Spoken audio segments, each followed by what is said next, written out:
বাসর ঘরে বউকে কাছে না পেয়ে স্বামী যখন থাপ্পড় মারে, কিন্তু বউ কেন ভয় পাচ্ছে তা দেখবো আজকের গল্পে। বাসর ঘরে ঢুকে মাথার পাগড়ি খুলে খাটের পাশে যেতেই দেখে বউ মোবাইলে কথা বলছে। আমাকে দেখে অবাক হয়ে হাত থেকে মোবাইলটা পড়ে যায়। আমি মোবাইলের স্ক্রিনের দিকে তাকাতেই দেখলাম রাতুল নামটা ভেসে আছে। আমি একবার মোবাইলের দিকে আরেকবার মিমের দিকে তাকিয়ে আছি। মিম মাথাটা নিচু করে রেখেছে। আমি মোবাইলটা হাতে নিয়ে মিমের পাশে বসে তার হাতে দিয়ে বললাম, কোনো মিথ্যে নয়, রাতুল তোমার কি হয়? ইয়ে মানে খালাতো ভাই। তখনই আমি মিমকে জোরে একটা থাপ্পড় দিয়ে ধমক দিয়ে বললাম, প্রথম রাতে মিথ্যা দিয়ে শুরু করেছো, আর বাকি জীবনটা তাহলে কি করে কাটাবে? মিম তখনই তোতলাতে তোতলাতে বলল, কি ইসের মিথ্যে বলছি, যেটা সত্যি সেটাই বলছি। রাতুল আমার খালাতো ভাই। ঠিক আছে, তাহলে রাতুলকে কল করো, আমি ওর সাথে কথা বলবো। তখনই মিম আমতা আমতা শুরু করেছে। আমি ওর দিকে এক দৃষ্টিতে তাকিয়ে আছি। সরি মিথ্যে বলার জন্য। সত্যি বলতে রাতুল হলো আমার বয়ফ্রেন্ড। আজকে অনেক কান্না করেছে, তাই ওকে কল করে সান্ত্বনা দিচ্ছিলাম। তার মানে তুমি রাতুলকে অনেক ভালোবাসতে? হ্যাঁ। তাহলে আমাকে বিয়ে করেছো কেন? সত্যিটা বলবো? হ্যাঁ বলো। রাতুল এখনো পড়ালেখা করে, আর আমাদের পরিবারের কেউ আমাদের সম্পর্কটা মেনে নিতে চাইছে না। আর এদিকে আব্বু আম্মু আমার বিয়ে দেওয়ার জন্য পাগল হয়ে উঠেছে। কেন?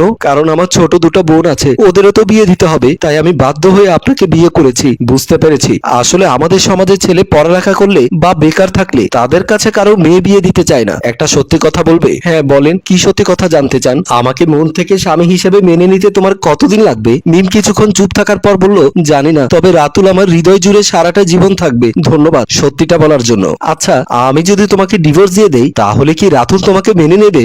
এখন শিওর বলতে পারছি না, তবে রাতুল আমাকে অনেক লাভ করে। ঠিক আছে, রাতুলের সাথে তুমি কথা বলো। যদি রাতুল তোমাকে মেনে নেয় তাহলে আমি তোমাকে ডিভোর্স দেবো। ডিভোর্সের কথাটা শুনে মিম আমার দিকে কেমন জানি একটা মায়াবী চোখে তাকিয়ে আছে। বাসর ঘরে ডিভোর্সের নাম নিলেন? হ্যাঁ, কারণ তুমি জীবনেও আমাকে মন থেকে স্বামী হিসেবে মেনে নিতে পারবে না। আচ্ছা, তুমি ওই পাশ হয়ে শুয়ে পড়ো, আমি এদিকে শুয়ে পড়ছি। আর হ্যাঁ, রাতুল কি বলেছে সেই কথাটা আমি সকালে শুনবো তোমার কাছ থেকে। এখন রাতুলকে কল করতাম? হ্যাঁ করো, তাহলে রাতুল তোমাকে সহজেই বিশ্বাস করতে চাইবে। ঠিক আছে, শুভরাত্রি বলে ঘুমাবার ভান ধরে শুয়ে পড়লাম আমি। মিম ওদিকে ফিরে তার প্রেমিকের সাথে কথা বলছে আর কান্না করছে।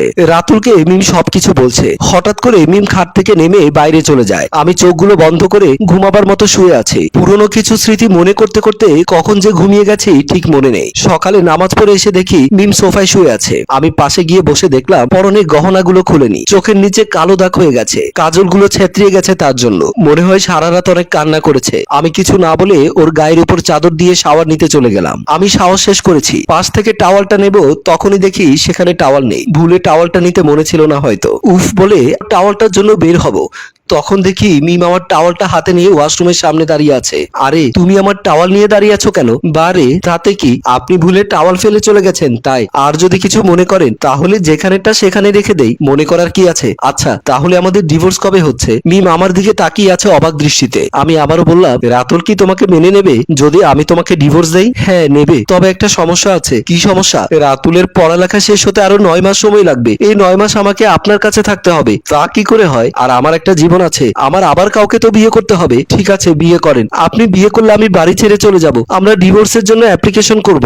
যতদিন ডিভোর্স না হবে ততদিন তুমি এই বাড়িতে থাকতে পারবে। রাজি থাকলে আমি তোমাকে রাতুলের কাছে যেতে দেব, আর যদি রাজি না হও তাহলে আমার সাথে সংসার করতে হবে। ঠিক আছে, আপনাকে ডিভোর্স দিয়ে আমি রাতুলের কাছে চলে যাব। কথাটা বলেই মিম চলে যায়। আমিও পেছন পেছন গেলাম। ড্রয়িং রুম দিয়ে রুমে যাওয়ার সময় মিমের শাড়িতে পা লেগে পড়ে যাচ্ছে। তখনই আমি মিমকে ধরে নিয়েছি। আমি ধরে আছি, ও রেগে বলল, আমাকে ধরেছেন কেন? ছাড়েন বলছি। তখনই আমি মিমকে ছেড়ে দিয়েছি, আর মিম ধপাস করে নিচে পড়ে গেছে। আর জোরে এক চিৎকার দিয়ে বলল, আমার কোমরটা বুঝি গেছে, আমি শেষ হয়ে গেলাম রে বাবা। আমি তাকে না তুলে বললাম, বিয়ের প্রথম রাতে অর্থাৎ বাসর ঘরে যে মেয়ে তার স্বামীকে বলে বর হিসেবে মেনে নিতে কতদিন লাগবে সেটা ঠিক করে বলতে পারবে না, তার হৃদয় জুড়ে শুধু তার বয়ফ্রেন্ড থাকবে, আর যাই হোক তার সাথে জীবন কাটানো আমার পক্ষে সম্ভব নয়। আমি কথাগুলো বলে চলে যাব, তখনই কান্না শুনতে পেলাম। ওর কান্না শুনে বাবা মা সহ সবাই দৌড়ে আসে। সবাইকে দেখে মিমের চিৎকারের আওয়াজ আরো বেড়ে গেছে। মনে হচ্ছে ইচ্ছে করে কান্না করছে আমাকে ফাঁসানোর জন্য। মা বলল, কিরে আকাশ, বৌমা নিচে পড়ে আছে কেন?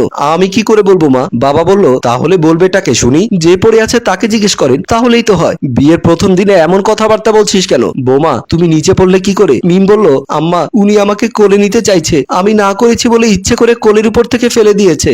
ও মা, আমার কোমরটা বুঝি গেছে, মা ও মা গো, আমাকে বাঁচাও বলেই জোরে জোরে চিৎকার দিতে লাগলো। মিম আমার দিকে তাকিয়ে হাতটা ধরেছে। আমি তখন মিমকে কোলে নিয়ে রুমের দিকে চলে গেলাম।